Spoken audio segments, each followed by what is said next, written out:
ये कहानी है एक ऐसे क्लासिक स्नाइपर की जो अपनी आंखों पर पट्टी बांधकर भी कई किलोमीटर दूर अपने टारगेट को खत्म कर सकता है। लेकिन ये स्नाइपर पहले एक आम मैथ टीचर हुआ करता था। उसे जंग और बंदूक से बहुत नफरत थी, मगर एक दिन उसकी लाइफ में कुछ ऐसा हुआ जिसने उसे एक डिसेंट टीचर से एक बेरहम स्नाइपर बना दिया। कहानी की शुरुआत होती है यूक्रेन के एक छोटे से गांव से, जहां हमें एक छोटे से घर को दिखाया जाता है। इस घर में एक कपल रहता है जो हंसी खुशी अपनी जिंदगी गुजार रहे होते हैं। इस घर में रहने वाले आदमी का नाम है मिकोला और उसकी वाइफ का नाम है नास्टिया। नास्टिया एक ड्राइंग आर्टिस्ट थी और लकड़ियों को तराश कर उसे तरह तरह के स्टैच्यू बनाती थी। मिकोला एक टीचर है और पास ही के एक स्कूल में बच्चों को मैथ पढ़ाता है। वो एक बहुत ही अच्छा टीचर है और सभी बच्चे उससे काफी खुश हैं, सिवाय एक के जिसका नाम था एवन। एवन एक बहुत ही बदतमीज लड़का था। वो हर दिन क्लास में अपने टीचर मिकोला को परेशान करता। एवन एक रिच फैमिली से बिलोंग करता था, जबकि मिकोला एक गरीब इंसान था। इसलिए एवन मिकोला के लुक्स और कपड़ों का मजाक भी उड़ाया करता। वो चाहता था कि मिकोला उसकी बदतमीजी से तंग होकर उस पर हाथ उठाए और फिर वो उसका कंप्लेंट करके मिकोला को स्कूल से निकलवा दे। लेकिन मिकोला बहुत ही शांत इंसान था। मिकोला को उसकी बातों से कोई फर्क नहीं पड़ता और वो अपनी जिंदगी में मस्त रहता। मिकोला के घर में कोई भी इलेक्ट्रॉनिक सामान जैसे टीवी वगैरह नहीं होने की वजह से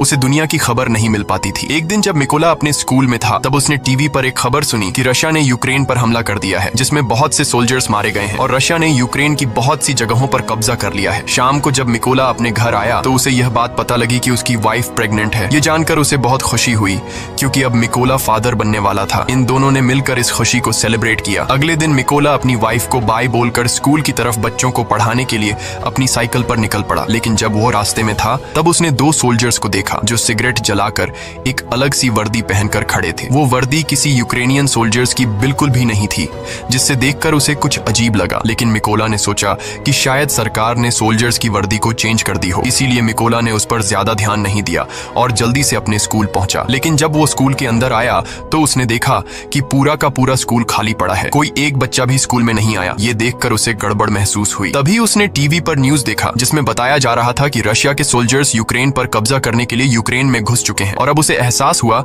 कि उसने रास्ते में जो सोल्जर्स देखे थे वो असल में रशिया के थे। ये सोचकर उसे अपनी वाइफ की फिक्र हुई, क्योंकि उसकी वाइफ घर पर अकेली थी। वो फौरन अपनी साइकिल पर बैठकर घर की तरफ भागा, लेकिन अब बहुत देर हो चुकी थी। जब मिकोला घर पहुंचा तो उसने देखा कि वे दो सोल्जर्स उसकी वाइफ को बुरी तरह से पीट रहे थे। मिकोला ने अपनी वाइफ को बचाने की कोशिश की, लेकिन उन सिपाहियों ने उसकी भी धुनाई कर दी। मिकोला ने उनसे रिक्वेस्ट की कि प्लीज मेरी वाइफ को मत मारो, वो प्रेग्नेंट है। लेकिन सोल्जर्स ने उनकी एक नहीं सुनी और उन दोनों को पीटते गए। थोड़ी देर बाद एक रशियन सोल्जर ने मिकोला के घर की तलाशी ली और जब उसे अंदर कुछ भी काम का नहीं मिला तो उसने गुस्से में आकर मिकोला के घर को आग लगा दी और वहां से जाने लगे। अब अपने घर को जलता देख नास्टिया गुस्से से लाल हो गई और एक पत्थर उठाकर उन रशियन सोल्जर्स को मारने लगी। ये देखकर एक सिपाही ने गोली चला दी और नास्टिया की मौके पर ही मौत हो गई। मिकोला अपनी वाइफ को मरता देखकर उसके पैरों तले जमीन खिसक जाती है। वो अपनी वाइफ के पास जाता है और उसे गोद में लेकर फूट फूट कर रोने लगता है। ऐसे ही कुछ घंटे बीतने के बाद दो यूक्रेनियन सोल्जर्स मिकोला के पास आए। मिकोला की वाइफ को मरा हुआ देखकर उन दोनों सोल्जर्स को बहुत अफसोस होता है और मिकोला के कंधे पर हाथ रखकर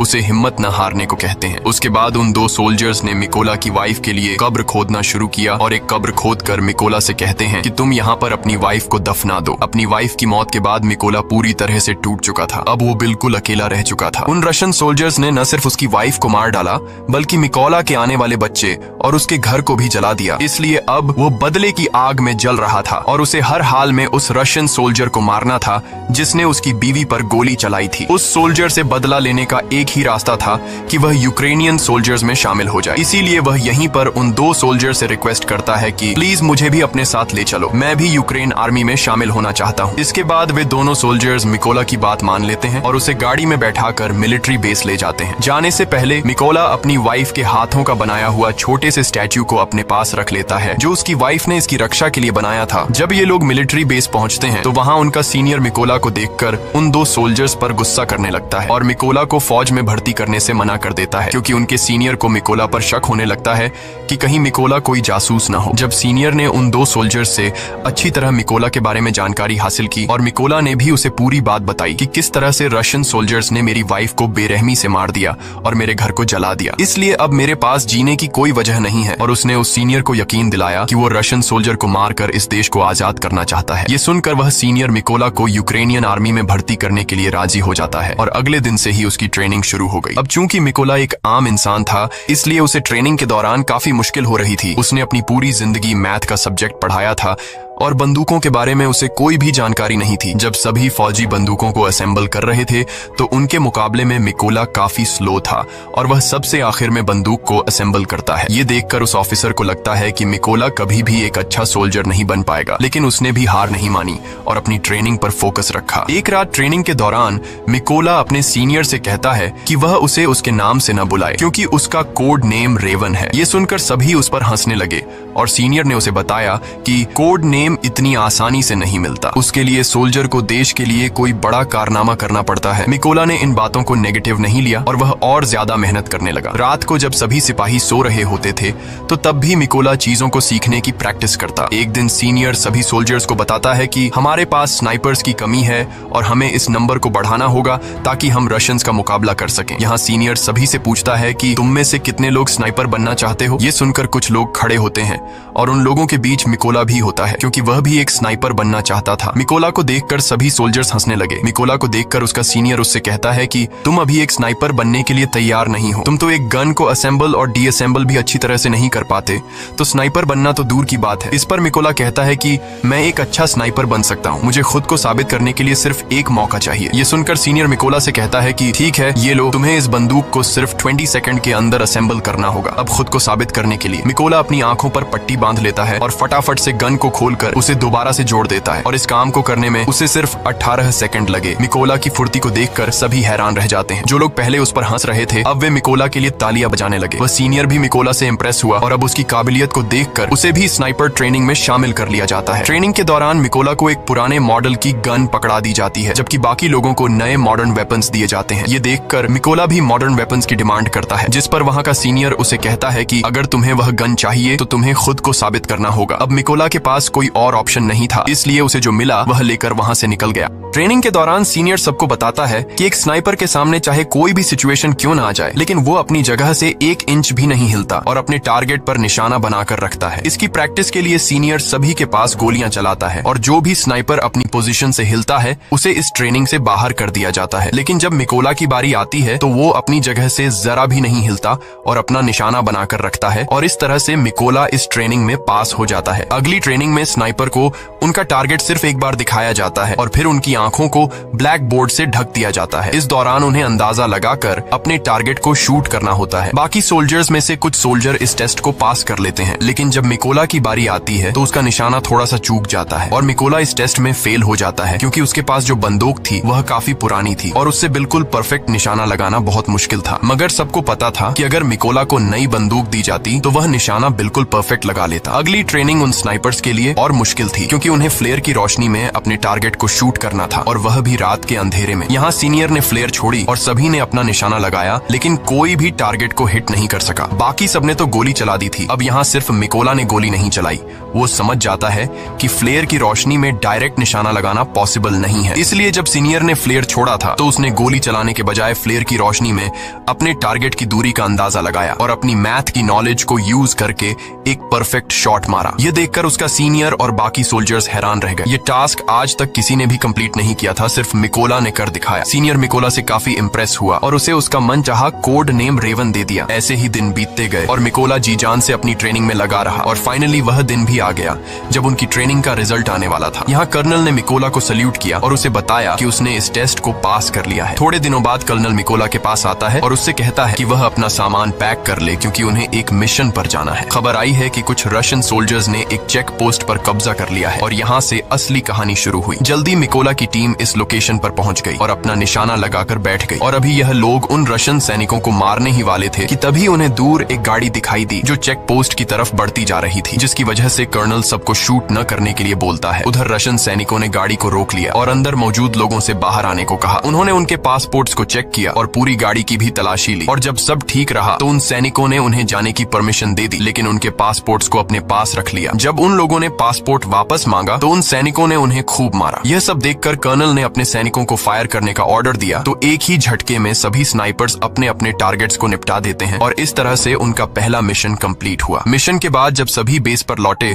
तो मिकोला ने देखा कि उसके बहुत से साथी बेस पर मौजूद नहीं हैं। वो परेशान हुआ कि आखिर सब कहाँ चले गए। जब उसने पूछा कि मेरे बाकी साथी कहाँ हैं तो उसे बताया गया कि उसके बाकी साथियों को एक दूसरे मिशन पर भेजा गया है। अगले दिन मिकोला को खबर लगी कि जिस मिशन पर उसके साथी गए थे उस मिशन के दौरान उसके बहुत से साथी मारे गए हैं और उन सभी लोगों को एक रशियन स्नाइपर ने मारा है। उस स्नाइपर का नाम सीरी था और वह रशिया का सबसे बेहतरीन स्नाइपर था। ऐसे ही कुछ दिन बीत गए और मिकोला अपने साथियों के साथ अपने अगले मिशन पर निकल गया। लोकेशन पर पहुंचकर उन्होंने चारों तरफ माइंस बिछा दी और अपनी पोजीशन लेकर बैठ गए। थोड़ी देर बाद रशियन सैनिक वहां पहुंच गए और उन सैनिकों के साथ एवन भी था। एवन वही लड़का था जो स्कूल में मिकोला को परेशान किया करता था और अब उसने रशियन आर्मी ज्वाइन कर ली थी। लेकिन जैसे ही कर्नल शूट करने का ऑर्डर देता है तब मिकोला थोड़ा सा घबरा गया क्योंकि वह अपने स्टूडेंट को नहीं मारना चाहता था। लेकिन फिर मिकोला अपने जज्बात को साइड पर रखकर वहां रखे लैंड माइंस को शूट करता है तो वहां एक जोरदार धमाका होता है जिससे इवन समेत सभी रशियन सोल्जर्स मारे जाते हैं।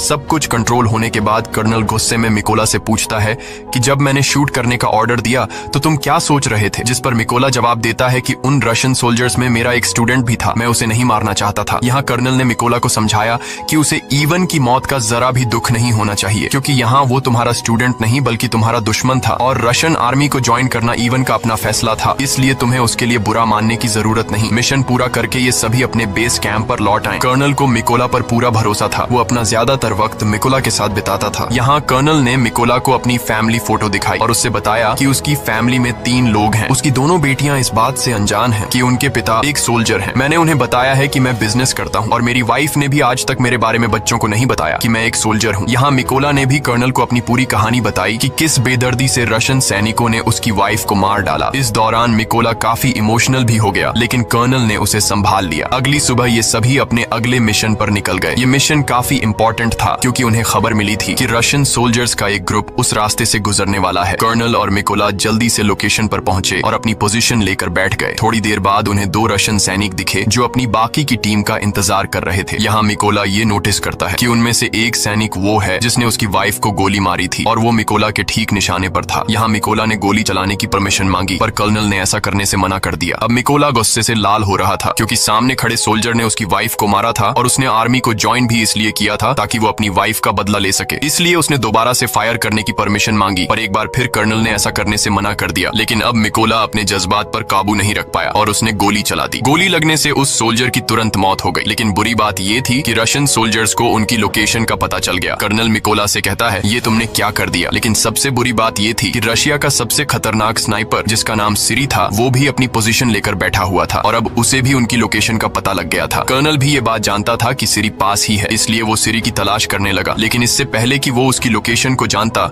सीरी ने उसे एक हेडशॉट दे दिया और कर्नल की मौके पर ही मौत हो गई। अब मिकोला को समझ आया कि उसने कितनी बड़ी गलती कर दी है। उसकी गलती की वजह से कर्नल की जान चली गई। मिकोला को पता लगा कि रशियंस को उनकी लोकेशन का पता लग चुका है। उधर रशियन सोल्जर्स ने भी मिकोला के ऊपर जोरदार फायरिंग और बमबारी शुरू कर दी। अब बिगड़ते हालात को देखते हुए मिकोला ने पीछे हटने का फैसला किया। उसने कर्नल की बॉडी उठाई और अपनी पोजीशन से पीछे आने लगा। जल्दी वो दुश्मनों के इलाके से बाहर आ गया और सीधा अपने बेस पर पहुंचा। मिकोला को कर्नल की मौत का काफी अफसोस था और वो खुद को उसका जिम्मेदार ठहरा रहा था। यहाँ उसने कसम खाई कि वो सीरी को जान से मार देगा और कर्नल की मौत का बदला लेगा। जल्दी मिकोला को 2 रशियन स्नाइपर्स की खबर मिली और वो फौरन अपने अगले मिशन पर निकल गया। वो अपनी लोकेशन पर पहुंचा और अपना निशाना लगाकर बैठ गया। जल्द ही उसने स्नाइपर को मार गिराया पर उस स्नाइपर को मारते दौरान एक दूसरे स्नाइपर ने मिकोला को बाजू पर गोली मार दी थी। लेकिन उसने हार नहीं मानी और जैसे तैसे करके उस दूसरे स्नाइपर को भी मार गिराया। अब चूंकि वो काफी घायल था इसलिए वो एक सीक्रेट बेस पर चला गया और अपनी बॉडी को थोड़ा आराम देने लगा। इस दौरान उसे आर्मी के मेजर का कॉल आया और उसने मिकोला को बताया कि हमने उस स्नाइपर का पता लगा लिया है जिसने कर्नल को मारा था। उसके बाद मिकोला अपने बेस पर पहुंचा और यहाँ मेजर सभी को स्नाइपर के बारे में बताने लगा। मेजर बताता है कि उस स्नाइपर का नाम सीरी है और वो रशिया का सबसे बेहतरीन स्नाइपर है। उसका निशाना आज तक गलत नहीं लगा। सीरी ने यूक्रेन के 6 सबसे काबिल स्नाइपर्स को मार गिराया है, इसलिए हमें उसे हल्के में नहीं लेना चाहिए। मेजर बताते हैं कि सीरी पहले यूक्रेन के सोल्जर्स को मारता है और फिर उसकी वीडियो बनाकर सोशल मीडिया पर अपलोड करता है ताकि यूक्रेनी सोल्जर हार मान ले। वो बताता है कि सीरी एक ऐसा स्नाइपर है जो आम तौर पर अपनी पोजीशन को चेंज नहीं करता और एक खास लोकेशन पर बैठकर अपने दुश्मनों का शिकार करता है। अब ये सभी लोग एक प्लान बनाते हैं कि वो सीरी की लोकेशन पर 2 टीम बनाकर जाएंगे। प्लान के मुताबिक उनकी पहली टीम रशियन सैनिकों पर सामने से अटैक करेगी और जब वो इस अटैक में बिजी होंगे तो उनकी दूसरी टीम उन लोगों पर पीछे से हमला करेगी। इस मौके का फायदा उठाकर मिकोला बिल्डिंग के अंदर जाएगा और सीरी को मार देगा। पूरी प्लानिंग हो जाने के बाद ये सभी उस लोकेशन की तरफ निकल गए। लोकेशन पर पहुंचकर सभी स्नाइपर्स ने अपनी पोजीशन ले ली और अपना निशाना लगाकर बैठ गए। उधर मिकोला भी चुपके से बिल्डिंग में एंटर हुआ जहां उसे 2 रशियन सोल्जर्स दिखे जो अपने बातचीत में मसरूफ मसरूफ थे। मिकोला ने बिना देर किए उन दोनों को मार डाला और बिल्डिंग में आगे बढ़ गया। इसके बाद उसने प्लान के मुताबिक अपनी टीम को सिग्नल दिया और सिग्नल के मिलते ही यहाँ बैठे स्नाइपर्स ने सभी सोल्जर्स को मार डाला। उधर सिरी ने यह नोटिस किया कि उसका कोई भी साथी उसे रिपोर्ट नहीं कर रहा है। उसे कुछ गड़बड़ महसूस हुई, इसलिए वो बिल्डिंग के छत पर चला गया जहाँ पहले से रशा का एक स्नाइपर मौजूद था। लेकिन ऊपर जाकर जब उसने स्नाइपर को देखा तो वो स्नाइपर मर चुका था। ये देखकर उसके दिल में घबराहट बढ़ने लगी और अब सिरी को एहसास हुआ कि यूक्रेन के सोल्जर्स ने उसे चारों तरफ से घेर लिया है। उसने अपने बेस पर बैकअप के लिए कांटेक्ट किया, लेकिन बैकअप टीम को उस तक पहुंचने में अभी 10 मिनट और लगने वाले थे। ये सुनकर वो फटाफट से अपनी पोजीशन पर आया और यूक्रेनी सैनिकों को ढूंढने लगा। लेकिन तभी उसने सामने टेबल पर रखा एक छोटा सा स्टैच्यू देखा, जो असल में उसके बाहर जाने के बाद मिकोला ने रखा था, जो उसे उसकी वाइफ ने दिया था। अभी सिरी कुछ सोच पाता कि तभी मिकोला ने उस पर हमला कर दिया और उसे चाकू मार मार कर उसकी जान ले ली। लेकिन इस हाथापाई के चलते बिल्डिंग में मौजूद दूसरा स्नाइपर थोड़ा अलर्ट हो गया, लेकिन अभी वो कुछ कर पाता उससे पहले मिकोला ने उसके पास से ग्रेनेड फेंक दिया और उस धमाके में ये आखिरी स्नाइपर भी मारा गया। थोड़ी देर बाद सिरी की बुलाई बैकअप टीम भी बिल्डिंग तक पहुंच गई, लेकिन वो इस बात से अनजान थे कि सिरी अब मर चुका है। इसीलिए जब उन्होंने सिरी को कॉल किया तो कॉल उधर मिकोला ने उठाया और उनसे कहा कि वो सभी मरने वाले हैं, और इतना कहकर उसने ट्रक के ड्राइवर को शूट कर दिया। अब गोली चलते ही रशियन सोल्जर्स में हलचल मच गई और वो सभी ट्रक के बाहर कूद गए। लेकिन वो इस बात से अनजान थे कि यूक्रेनियन स्नाइपर्स उन पर घात लगाकर बैठे हुए थे। यहाँ यूक्रेनी सैनिकों ने जोरदार शूटिंग शुरू कर दी और एक एक रशियन को चुन चुन कर मारा। इस मिशन के थोड़े दिनों बाद निकोला अपनी वाइफ की कब्र पर गया, क्योंकि उसने उससे जो वादा किया था वो अब पूरा हो चुका है। उसने उन सभी लोगों को मार दिया है जिन्होंने उसकी वाइफ और कर्नल को मारा था। यहाँ मिकोला ने कसम खाई कि वो आखिरी दम तक अपने देश की सेवा करता रहेगा, और इतना कहकर वो वहां से चला गया। और इसी के साथ ये फिल्म खत्म हो जाती है। अगर वीडियो आपको अच्छी लगी हो तो हमारे चैनल को सब्सक्राइब और वीडियो को लाइक जरूर कीजिएगा।